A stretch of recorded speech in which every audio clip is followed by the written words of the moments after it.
Greetings, film freaks. We are the Podcorn Kernels. Join us as we discuss the hard and often indigestible truths that are at the center of the fluffy and delicious world of cinema.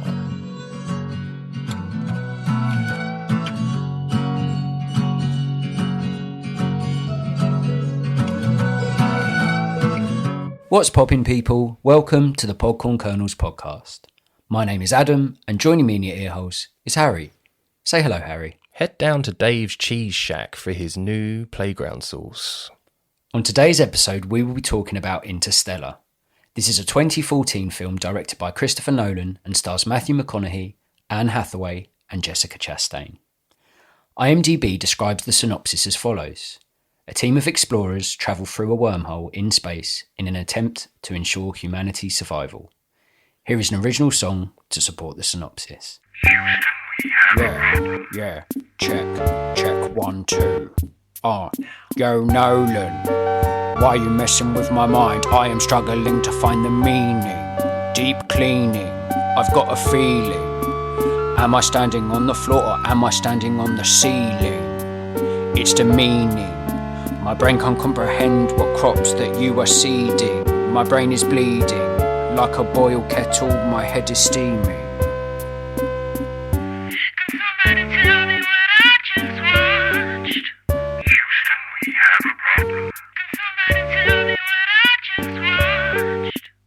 Let's start with some facts about the film.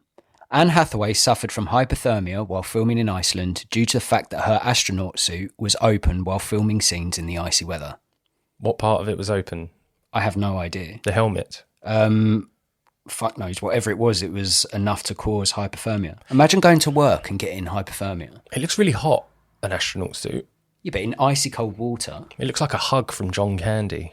I'd like a hug from John Candy. That'd be quite nice. Sweet. I bet he smells of tobacco and mint. Yeah, well, it probably doesn't smell of anything now. I get pissed off if I'm at work and I stub my toe, or if I get a paper cut, or if I put my back out because I haven't lifted something properly.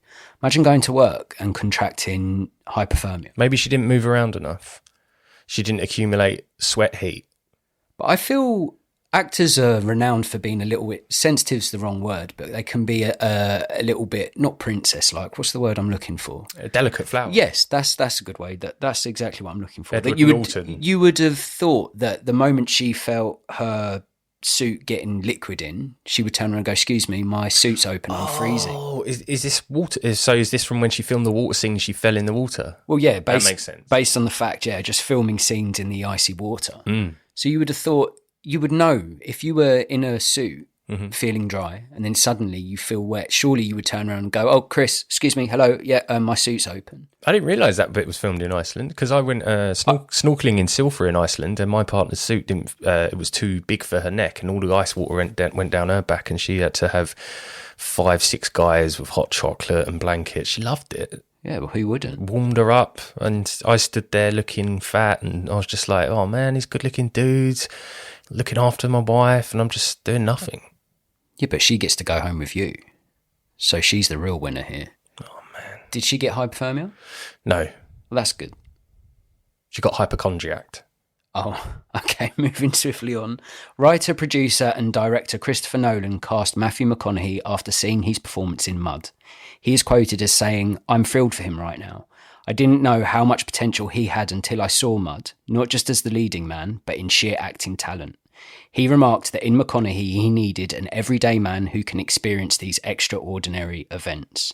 Now, I don't know about you, but I think this film was part of the McConaissance. Yes. The rising of Matthew McConaughey. Mm. And after watching this film and being a fan of Mr. McConaughey, I think he's great. And seeing him in films like this, in films like Dallas Buyers Club, it makes me really happy for him because he seems like such a dude that when he gets these leading roles that he really excels in. Yeah, I just love it. It's like another candy hug. DBC is in my top 25 films of all time. Really? Yeah. Because of him or just the film in general? Just an incredible performance.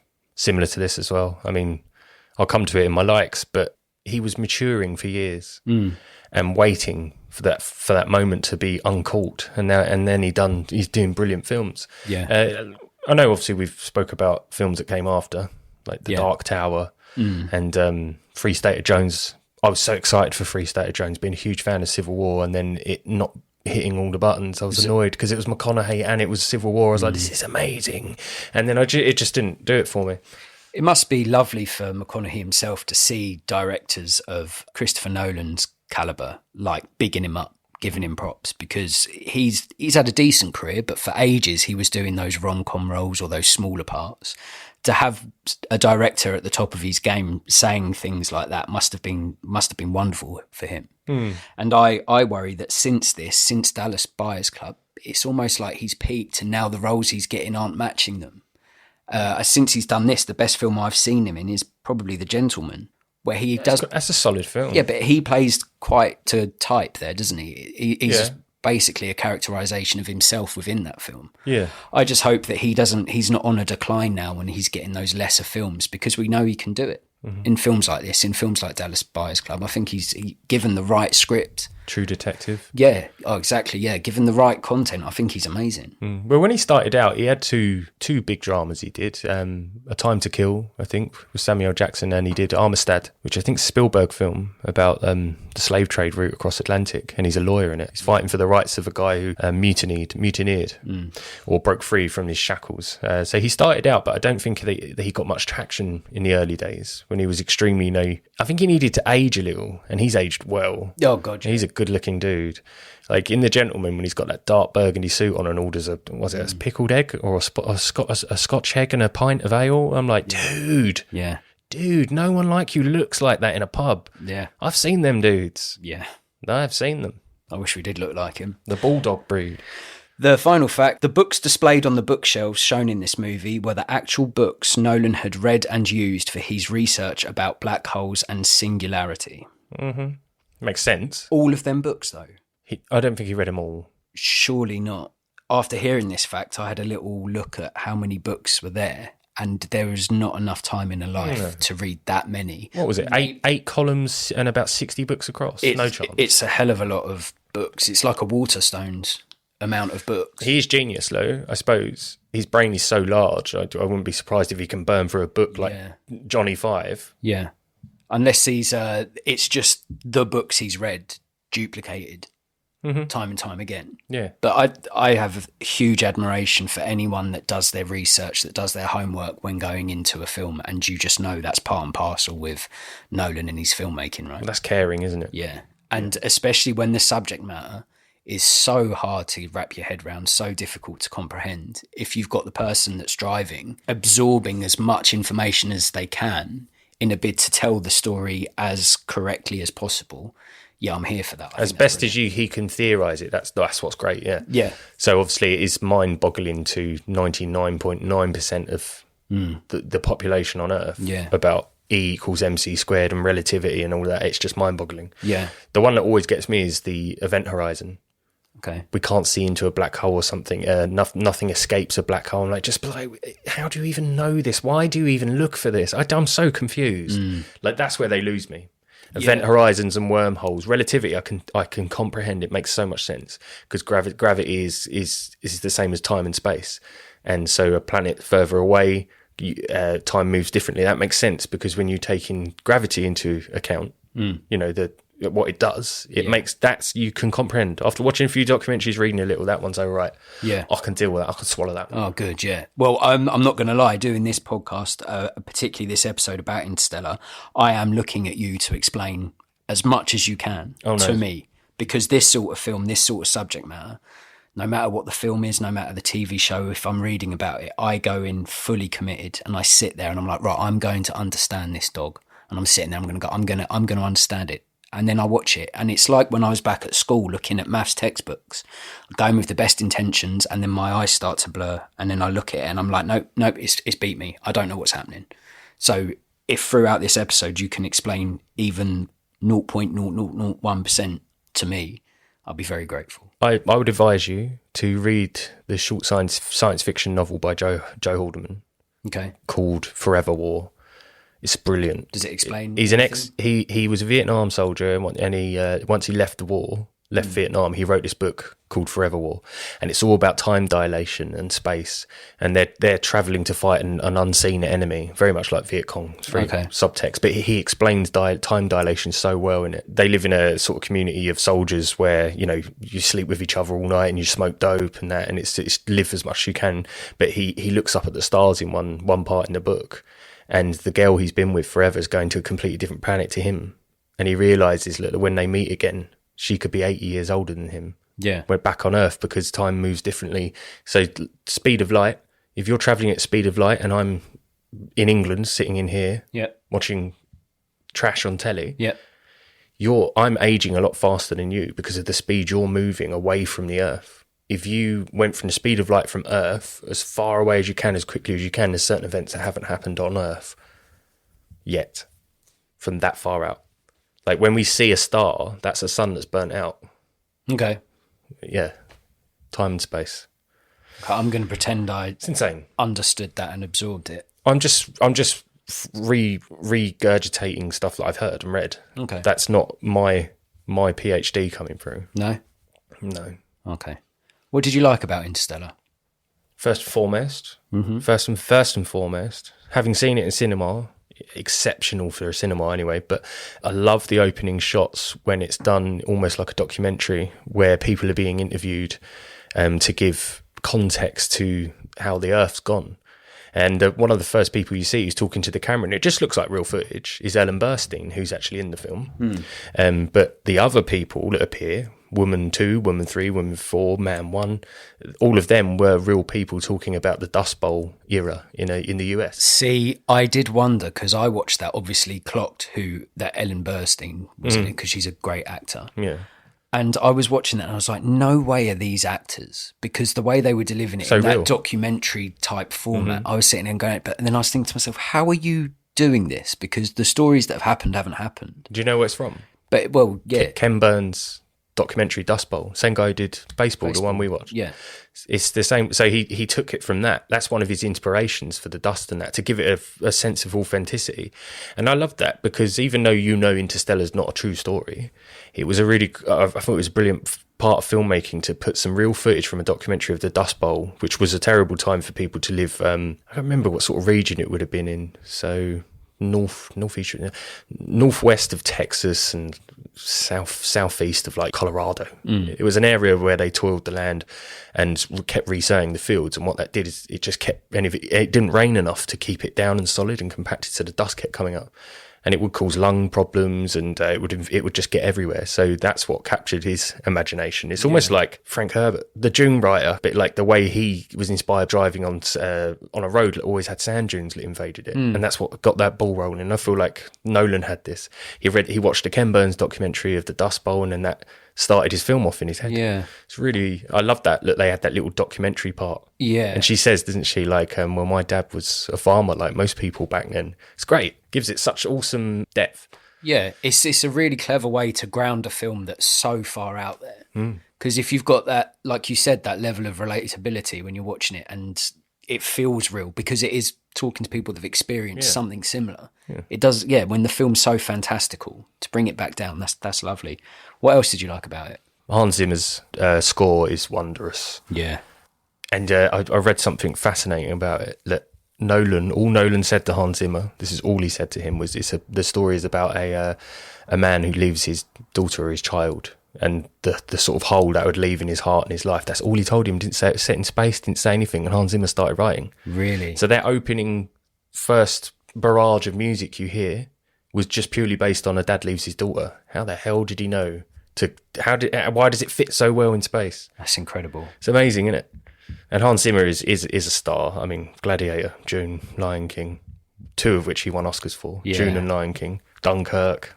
I think Nolan liked him a lot. Yeah, he's one of the best to ever have done it, right? But the music, it's one of them films where, especially if it's an IMAX experience or in the cinema, the visuals, obviously being Nolan, are always crisp, brilliant. And then that music, when it kicks in, that sort of space organ, goosebumps. I get goosebumps 3 or 4 times throughout that film. Yeah, the music is insane, intense, powerful. And I wonder if Zimmer is such a huge film fan that he knows Christopher Nolan's body of work. So just by knowing Nolan and through osmosis knows that, well, his films are normally grand in scale. So while I don't know what this one's about, it's probably going to be big. It's probably going to be epic. He's one of the biggest directors working today. So maybe he took that knowledge and that's what he was able to create. That's brilliant. Yeah, really cool. What else did you like about the film? The years of missed messages scene. I think it's worthy of one of the 10 greatest performances of all time. Yeah, if you can give some context to that scene, because I do agree. With time dilation again, so Matthew McConaughey's about a third into his mission or halfway into his mission, let's say about a third or halfway into the film as well. And essentially he needs to go down to a planet to obtain data. But on this planet, due to the gravitational pull of Gargantuan, which is a black hole near that planet, time dilation is different. So the gravity on that planet, 1 hour equals 7 years. Yeah. On our planet, 1 hour equals 1 hour. Yeah. On that planet, 1 hour equals 7 years. Every hour you spend on that planet, 7 years passes. And that estimation's off. So Brand's estimation of that time dilation is a little off. Played by Anne Hathaway, as well as the fact that they get held up on that planet due to... That's a terrifying scene. They essentially go to a water planet where every 20 minutes, tsunamis type wave just recycles around the planet. And obviously they go on the planet, they're on there a bit too long, so they're there an hour. They thought it would be equals about 7 years, but anyway, they get back to their ship. They've been gone 23 years. And the guy they left behind's got grey bits in his hair, and there's this huge backlog of videos that his kids have sent him. And he left when they were 10, 12 years old. And all of a sudden, he knows in reality he's about to press play on these videos and his kids are going to be 30-something. And he's missed an entire section of life. And McConaughey's performance, watching them videos, is one of the most stunning, striking performances I've ever seen. Yeah. The way he cries, the way he hits the points at the right moment. It's excellent as well. Like Casey Affleck plays the older Timothy Chalamet, who's his son. Tom. He has a baby, and that's the first video, one of the first videos McConaughey sees. And then later, he doesn't say that baby died because of the dust issue. He just goes, "Grandpa died last week. We buried him next to Jesse." Yeah. So he's telling him without wanting to talk about it that his son died as well. So imagine that. Imagine in a space of, say, an hour's passed in your life, and 1 hour, but 23 years has passed. And I honestly think you couldn't have got an actor to have done what McConaughey did there. He managed to put all of that into him, and imagine 23 years has just gone and you've lost all of that with your kids, and all of a sudden he just gives the best performance. One of the best. It is absolutely gut-wrenching, isn't it? When he first sees the messages, he's elated. He starts smiling because his son, this time in the story, is played by Timothée Chalamet, is telling him about his new girlfriend he's got. And you see McConaughey relax into his chair, like catching up on the latest news from his family. And then you watch his emotions change in, like you say, such a short scene.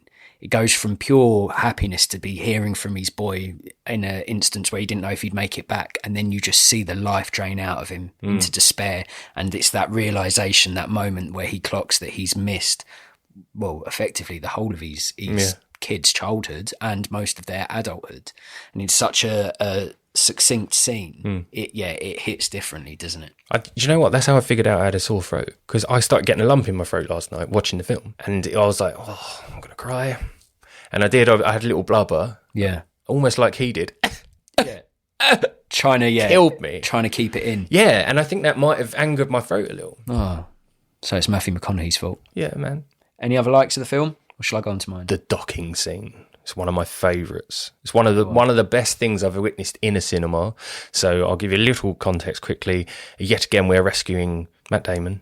We're rescuing him from a planet. He's one of the astronauts that went before them, and essentially he's not a good guy. He's lied that his planet is survivable and they could do it there because he's a coward.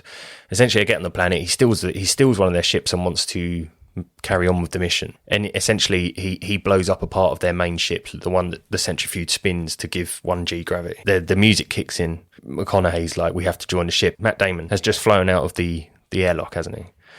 And he goes, "We're going to join the ship," and they go, "It's not possible." And he says, "No, It's necessary. Yeah. And the music goes dun dun dun dun dun dun dun dun dun, and he's just moving towards it and it's spinning. It's just visually, it's insane. Yeah, it's crazy, isn't it? I mean, if you could take a tiny bit from a film, that and the Years of Messages scene, there was an Oscar for 60 seconds of film. Yeah, you could go, twice. little 60-second Oscar, 60-second Oscar. Yeah.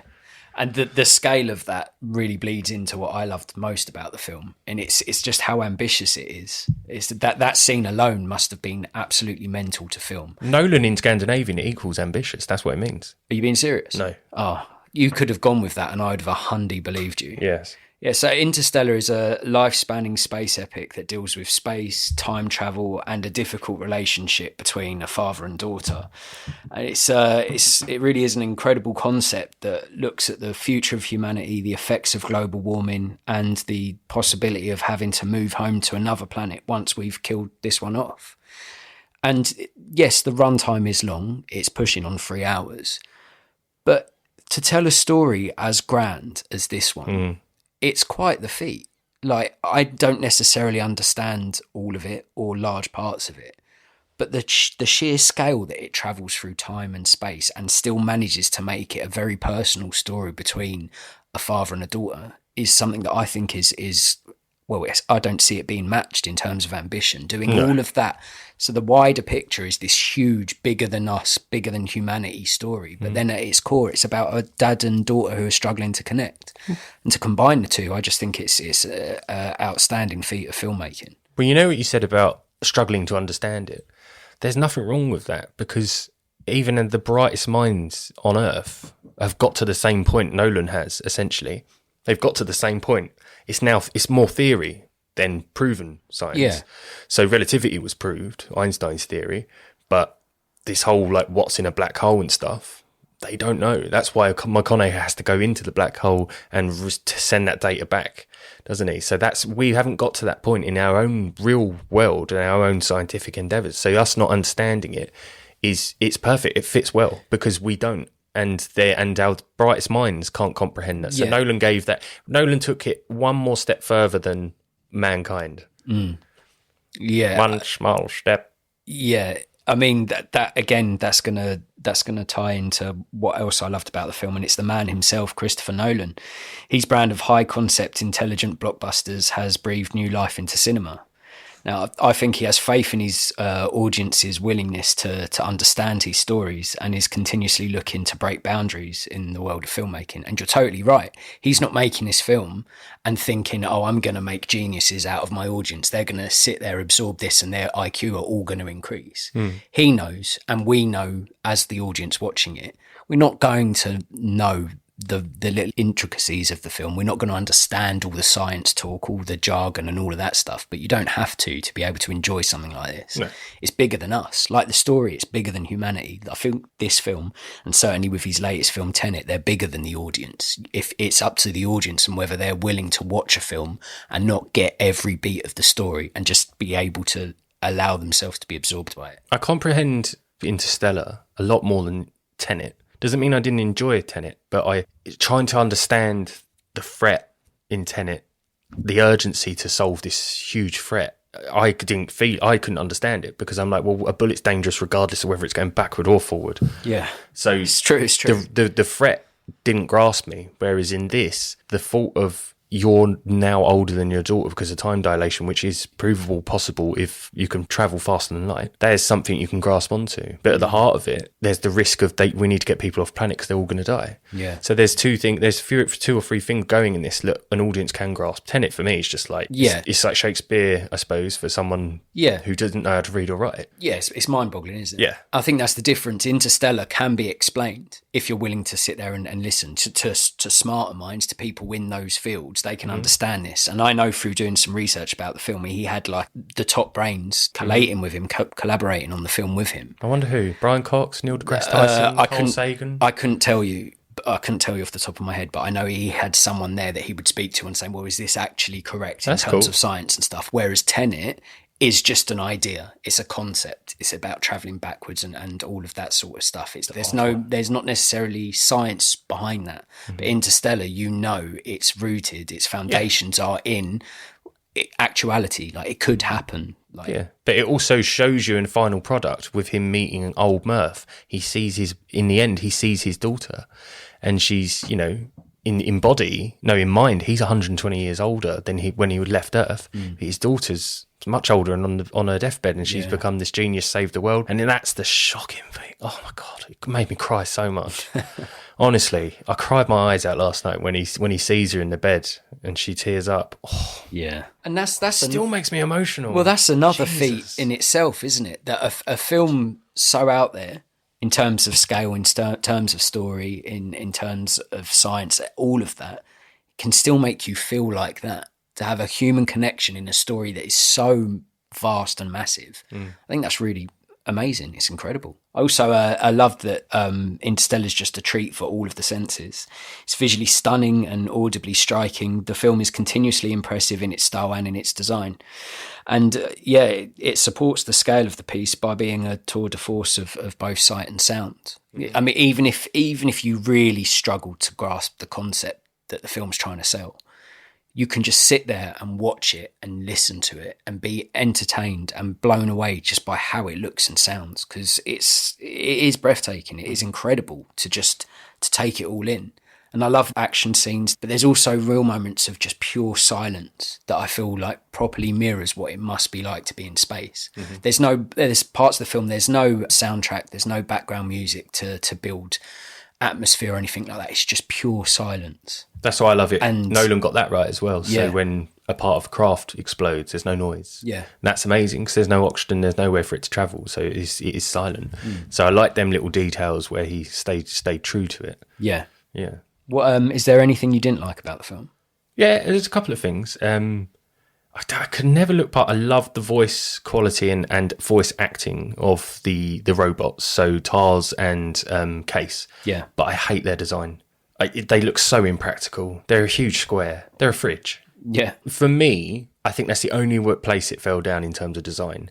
They're clunky. They don't fit very well in places you need them to go. I mean, essentially what we're talking about here is a huge computer with an excellent brain, which now you can fit in a phone. Why is it so AI, huge? isn't it? Well, it's AI, yeah, and they've obviously got a bit of character, but they're huge. They're these very huge, rectangular shaped, like chromium just fridges, and their shape is really off, and it's not what I would call the best, most reliable design for what they needed them to do. Like, I just didn't get it. I see what you mean in a film that's so groundbreaking, and within the film we're led to believe that it's further along in the future. There's technological advances and all that. The way they look feels quite dated in terms of how science fiction is portrayed. Well, they were from a war period that we don't see in the film. So is it a case they're just made to be durable rather than aesthetically pleasing? Or I get what you mean. In when it's so compact, the space, every inch counts in the spacecraft, and they got these huge daddy silver refrigerators. Yeah, I just thought it was an odd choice. Like, Yeah. I felt. I mean, you think of, like, I say Terminator, like T-1000 or something. Its legs and arms say it can move really fast. It's strong. It's super strong. It can move fast, and it can fit in. It's less heavy. It can fit in smaller holes. It's more human. I don't know. It was odd because their personalities, their voice acting, and their back and forth with the characters is excellent. Yeah, like, I really enjoy it. I love that. You know, two of the crew who are humans die in it, but these two robots pretty much live till the very end, and they're characters within themselves. But I just don't like the design. It's too bulky. It doesn't look pretty. See, I didn't think of it like that, but now you said it, I can totally. I think I'm with you for the large part. First thing that ever struck me when I saw it at cinema, I was like, "That's a weird looking robot." But then I guess the argument is we've seen AI be represented in almost human form so many times in film. Yeah, so cyborgs, humanoids, so they look like us, they move like us, and I guess Nolan might have been like, well, I don't want to take the attention away and make people focused on these robots, and the fact that they don't look like anything other than big rectangles, maybe. Because if you're watching this and you had like a cyborg, a robot from any previous scientific films, what's the one with Will Smith that I'm thinking of? I Am Legend. No, I Am Robot. iRobot. iRobot, yes, exactly. People looking. I don't necessarily want humanoid, but it's just the clunk. Yeah. The clunky clunk. The clunk. I wanted it to be more Smaller, aesthetically pleasing. Compact. Yeah, smaller, more compact. It's weird. It doesn't look like it can do some of the things it does in the film. So there's a bit where Anne Hathaway's character is stuck under a piece of old wreckage on the water planet where the time dilates horrendously bad. He goes, Case or Tars, go get Brand. And it turns into like this rolling machine almost. But when you look at it, you think, well, it's so odd. It didn't look like it could do that. And then it does do that. I don't know, aesthetically, I always found it a bit off-putting, but I love the characters within that little fridge, Smeg fridge. Yeah, that's an interesting point, well made. Maybe if they were smaller, compact, and they could expand into this bigger thing when they needed to be multi-purpose, it could have been interesting. But yeah, I see your point. Anything else you didn't like about Interstellar? So I'm all good for time dilation and relativity. The thing that freaked me out was he messaged himself the coordinates in the bedroom by using books and dust, didn't he? And gravity was a way of communicating. And then he follows them coordinates to NASA's facility where they're about to launch off. And they never had him in mind to be the pilot for the job anyway. Yeah.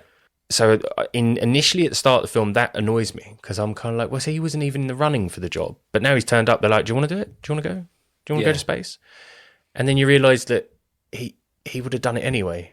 I don't know. I think that's where it really blows my mind. Yeah, it's one of many parts of this film that I don't fully comprehend. He tells himself to go to NASA to get the job to go up there. Yeah. To tell himself to go to NASA to get the job to go up there. Yeah, I guess it's a self-fulfilling prophecy. So it's almost a loop. So he has to go up there. So he has then to talk to Jessica Chastain's character. So it all goes into Anne Hathaway's character, you mean? Because Jessica Chastain. No, Jessica Chastain's his daughter. He has to go up there to communicate to her through the watch. See, it's inevitable. We're talking about this film's going to cause confusion because the film itself is so confusing. Yeah, but that's exciting. Yeah. It's exciting to prophesize and theorize and stuff. Like, lovely. Yeah. Let the snow come down, little Guinness, pipe, and just talk about it. And if you could just talk at me about this film for an hour or two and I can just try my hardest to walk away and have a little bit more understanding, I would love that. Yes. Any more dislikes? No, I noticed one scene that I felt like I wanted to pick holes in, but it might have a get out. But there is a scene where David Gassie's character Romilly asks if they can stop spinning the centrifuge of the spaceship. And when they do, the whole idea of spinning a centrifuge is to have 1G, which gives the impression that you're on Earth, that you're not floating, yeah? Okay. 0G is no gravitational, you tend to float. Right, or move, yeah? When the centrifuge stops spinning, Matthew McConaughey's strapped in, that's fine. I have no argument with this. And they're looking at the wormhole because they're about to approach it and about to go into it. And one of the crew is sitting next to him. He's walked over to him during the centrifuge spin 1G, okay? Then it stops spinning and he doesn't float. And he doesn't become weightless. And it's weird because I was kind of like, well, hold on. But then I read some people said, yeah, but you're only seeing the top half of his body. You could have his foot hooked in somewhere and stuff. I was like, yeah. Would have looked really cool if that ship had stopped spinning and he floated up a little and then held onto the seat because then that would have been scientifically correct.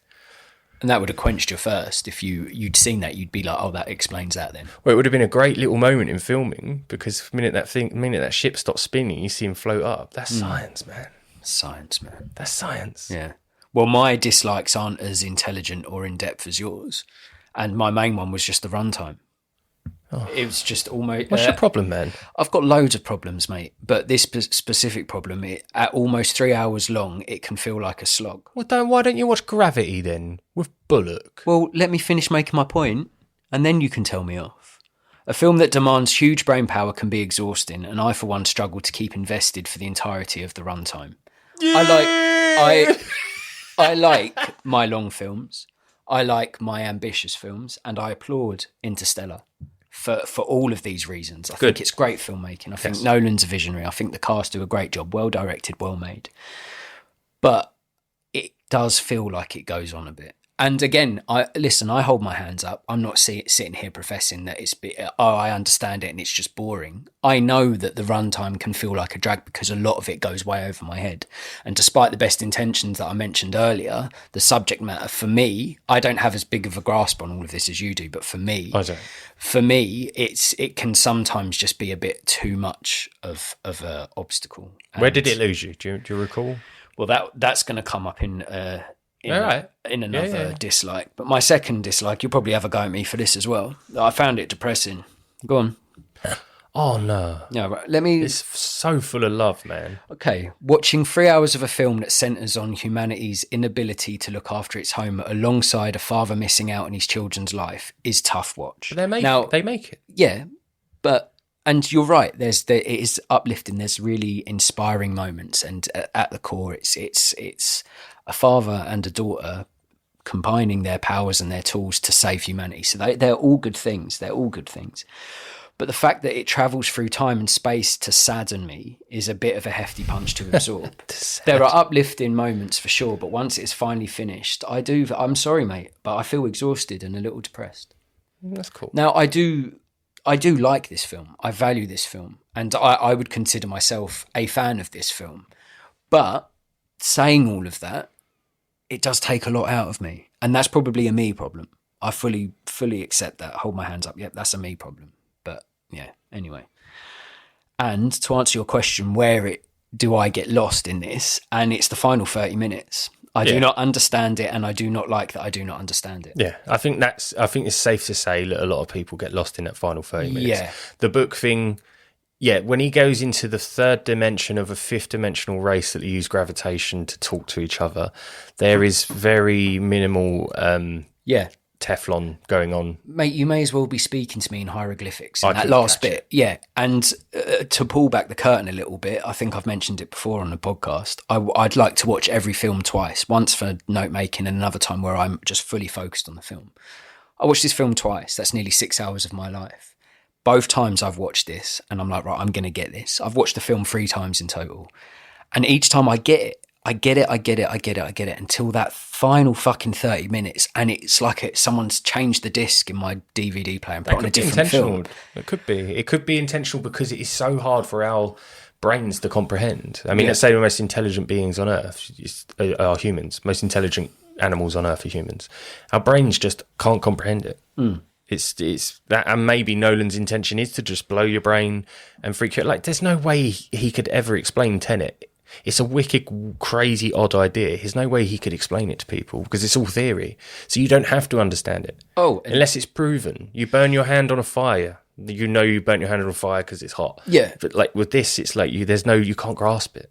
Don't get it twisted. I'll take a Nolan blockbuster over a Fast and Furious 16 film or a Marvel film every single day of the week. You could be telling the truth there that it's 16. I don't know. I don't know. I've lost count. But I've got to be honest, and there's parts of this film that I do struggle with, and I like to understand what I'm watching. I don't like my hand to be held through watching films, but I like to have a general grasp, and it's those 30 minutes.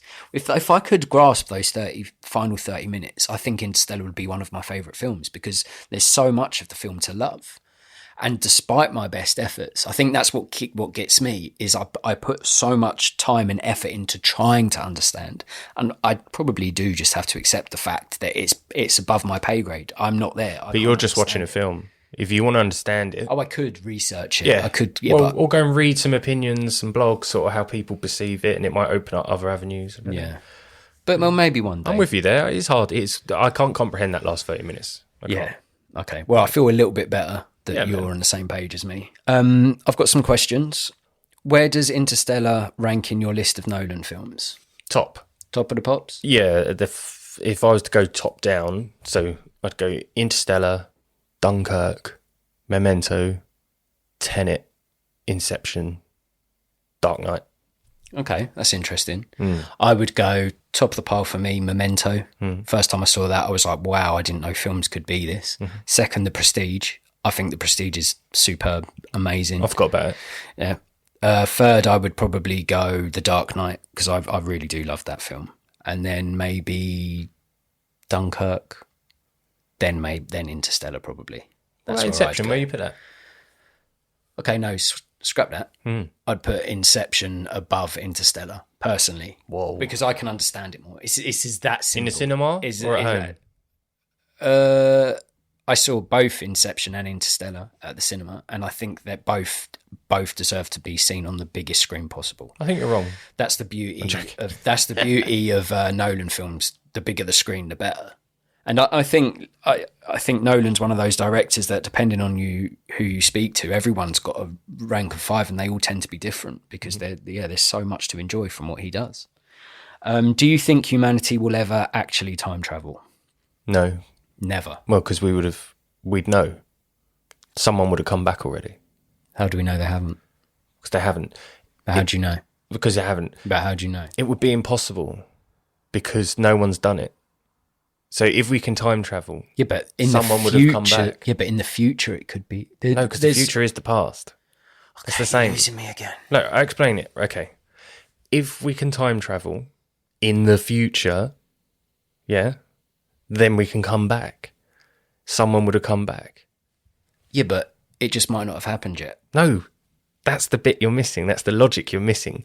It might not have happened yet. If we can do it, we've done it, and we've come back. Murphy's Law. No, that's if it can happen, it will happen. But it could still happen. No, it couldn't. It would have happened. What are you saying to me? Why couldn't it not happen later on? Because the future is now. So we don't know the future, yes. We don't know tomorrow, yeah. We don't know it. So when, say the future, when it does happen, yeah, they'd come back in time and confirm to people they have time travelled. Because it's never happened, it never will. But maybe this time we're living now is not important enough that someone who has time travelled could have come back. Stop getting in my head, all right? I don't understand what's happening with this. No. Okay, what was it like when you lived in Henry VIII's times? Did you enjoy, was it nice? What was the air like? What did people look like? Do you have any recollection of it? Obviously not. No, your brain wasn't there, was it? No. There's no consciousness to it. Well, it might have been if reincarnation's real. Yeah, so think about that. Now put your brain in the future. It's not there. It doesn't exist there. So if it hasn't happened, it's not going to happen. Because it's the future. So go forward 2,000 years and they invent a time machine, yeah? They would have come back and told us. They haven't.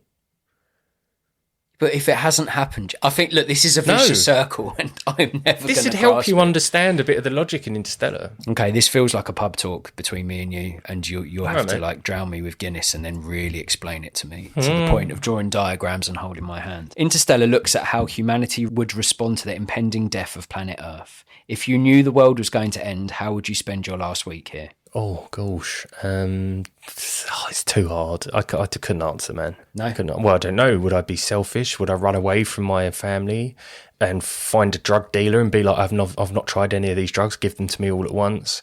You know, would I just... No one would accept currency anymore, because if the world's ending, I'd be like, I'll give you £20,000 if I can steal your boat and find a bunch of models and just disappear into it. It's not going to happen. Like, it's so hard. Right, this is what I would do. All right. I'd go to a dog rescue home. I would break free several dogs that I liked, and I would walk with them as far as I could walk in that week with my dog bros. Just walk out, see how far I could walk in a week. That's amazing. And just see how far me and my dog friends could walk, acting on the kindness of strangers, picking up food for them and me wherever I could, and just see from my doorstep how far I could get in the week that's ending. God, it really is the most depressing thought. Yeah. I think it's fair to say that I struggled so much with the film that my questions have probably a direct result of that. They're not my greatest questions. So if you found out you were dying tomorrow, just you, not the world. Tomorrow? Yeah, if you found out you were dying tomorrow, but just you, not the world, yeah, would you go and break into Batsy Dog's home and walk with dogs? No, I'd use what savings I had to go and travel the world until I died. That's a good one. But because the world isn't ending, you can still enjoy it. Yeah. But if the world's ending, I don't know what I'd do, man. I know, it is a depressing question. I'm sorry for bringing you down. No, maybe having a daughter has a part to play in it. Well, yeah. Because I don't mind anymore about myself. But imagine like knowing it's the end of her world. Oh, fuck.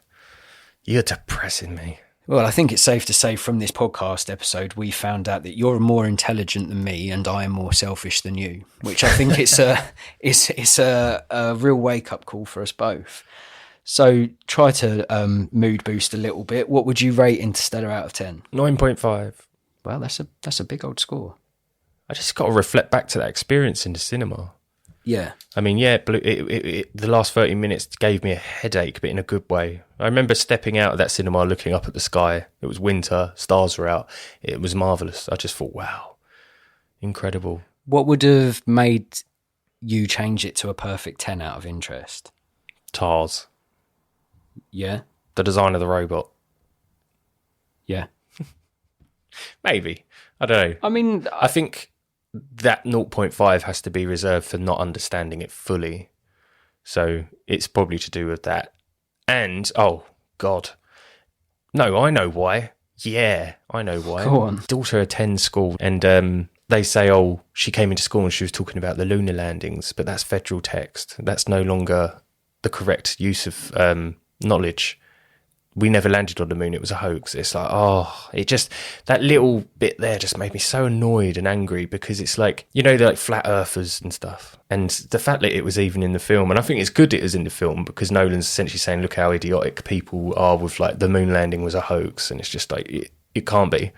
Like there's evidence of it. They've got high res photos of the footprints that were left behind. They use lunar reconnaissance orbiters that reflect lasers back off from where we put them on the planet on the moon, and they come back to Earth to measure the distance between. So there's so much evidence that they did land on the moon, and the fact that there was 410,000 people involved in getting men on the moon from 20,000 companies. Yes, they're all lying. All their families are lying. They all lied. Yeah, ignorance. How expensive would that have been? Yeah, and it's just 0.5 because they even uttered the words that we didn't land on the moon. That's fair enough. Yeah, I'll allow that. Thanks. I had to explain a 0.5. I was just curious what would have made it get to a perfect score. Well, why did you give it 7? I didn't give it 7. You usually do. I gave it 7.5. Jesus, that is so bad. It's not bad. It is bad. All right, if you want to fight me on my rating, you can. It is bad. But 7.5 is a bloody good score for a film I don't understand half of it. It was the best film for its year. The best sci-fi film, probably up until The Martian. Is it better than The Martian? I don't know. Martian's easier to understand, that's for sure. Martian's a lot easier to understand, yeah, but it's more unrealistic. I think I've watched some science guys talk about what one was more realistic. Can't remember which one they said was. Who knows? Okay, Gravity definitely wasn't. No, I'm 7.5 to me is a very good score, and it's only that score because of how I struggle with it, and that's after 3 times watching it. Parts that I can't wrap my head around, and again, I can't stress enough that is definitely a me problem. I understand that.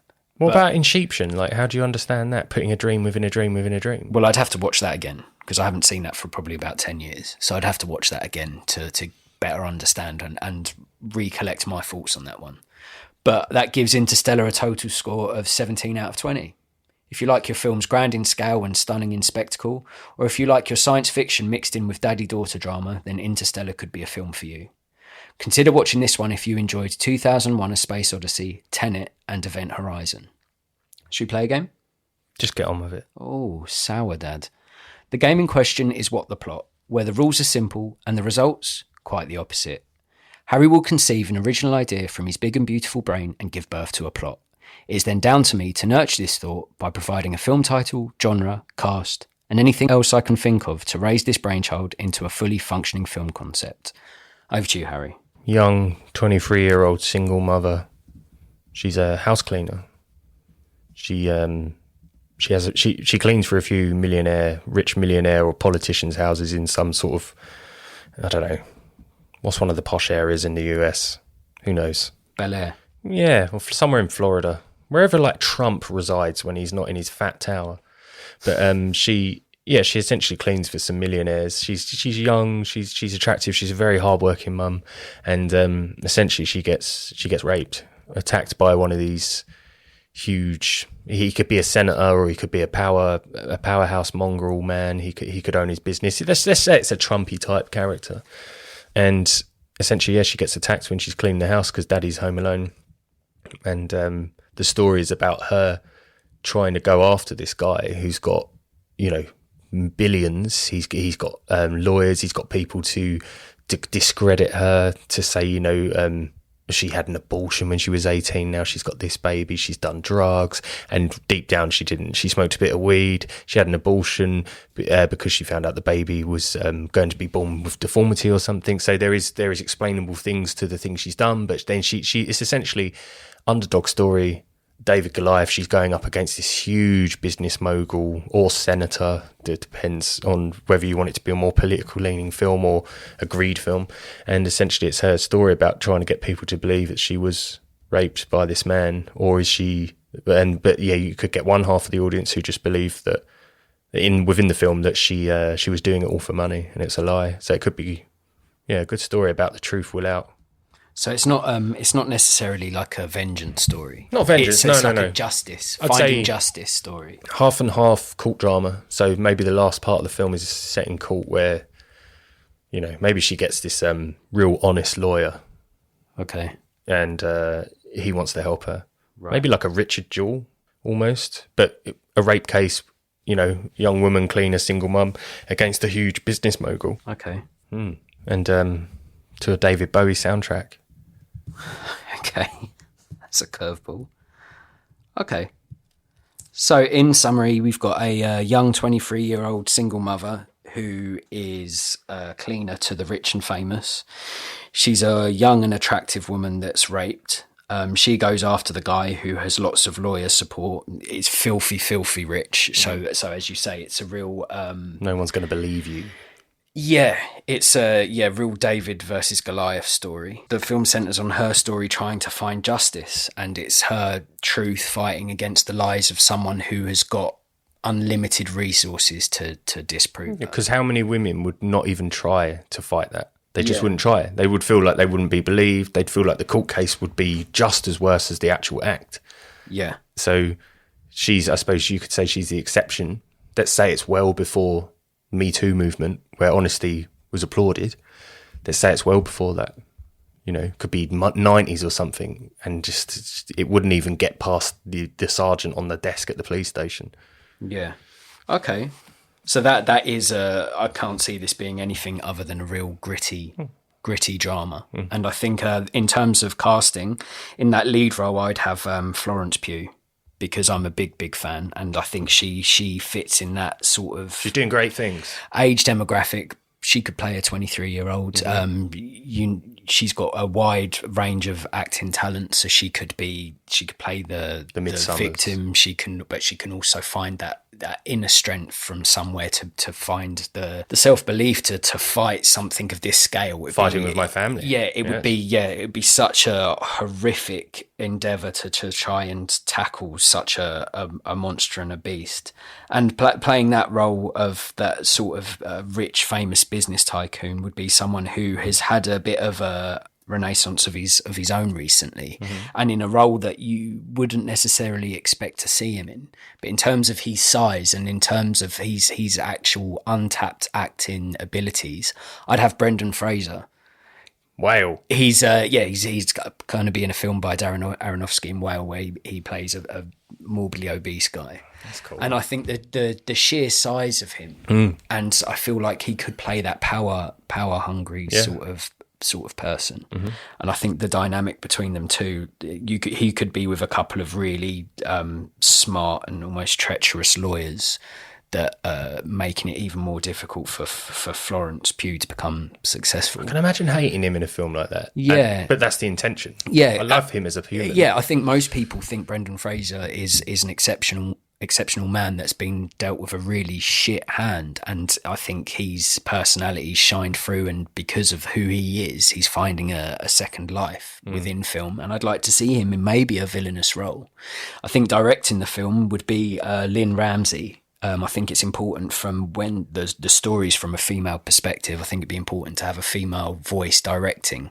What else film. is done? She's done We Need to Talk About Kevin. Oh, good film. You Were Never Really Here. Both difficult, uncomfortable and gritty films. Kevin, God. I'd like to turn it on you a little bit. Could you think of any decent casting for the lawyers of this Brendan Fraser really unlikable business tycoon character? Just a lawyer that could be really sneering and horrible and just... A bad lawyer. A very good lawyer, but a very bad person. I was going to go for the good lawyer for Pugh. You can. Ryan Gosling. Yep.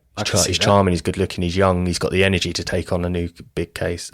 So that's good. If you have a Florence Pugh and a decent, good person lawyer, you'd have Brendan Fraser and a really detestable lawyer in his corner. I almost said Odenkirk and then realised it's Better Call Saul. I'm just thinking of people that have played lawyers. Ryan Gosling's played a lawyer. So they play lawyers loads of times. I think Ryan Gosling and Florence Pugh would work amazing together.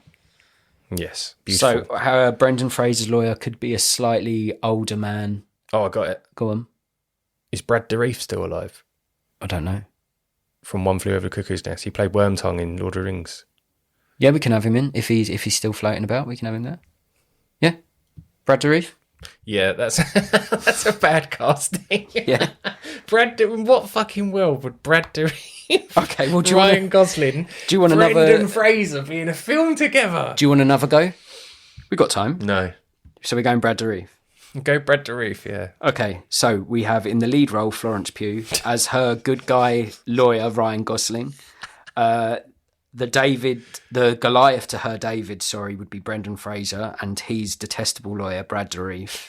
A film directed by Lynn Ramsey, and I'd call it Clean Conscience. Miss McTiv, is it true you have a history of theft and are a single mother? Yes, but I only stole because I had a kid to feed. But you broke the law, didn't you, Miss McTiv? Yeah, but I was looking for work. And how many jobs do you have presently? 3, sir. And would you still do anything to care for your child? Of course I would. I'd do anything. Does that include falsely accusing your very wealthy employer, Mr. Permt? Wait, what? No, that's not how Your Honor, Miss McTiv has a lot to gain if she wins this. Mr. Permt, well, he has everything to lose. McTiv, I know you're struggling, but you gotta fight him. You can win this. You can win this. I believe in you. This summer, Clean Conscience.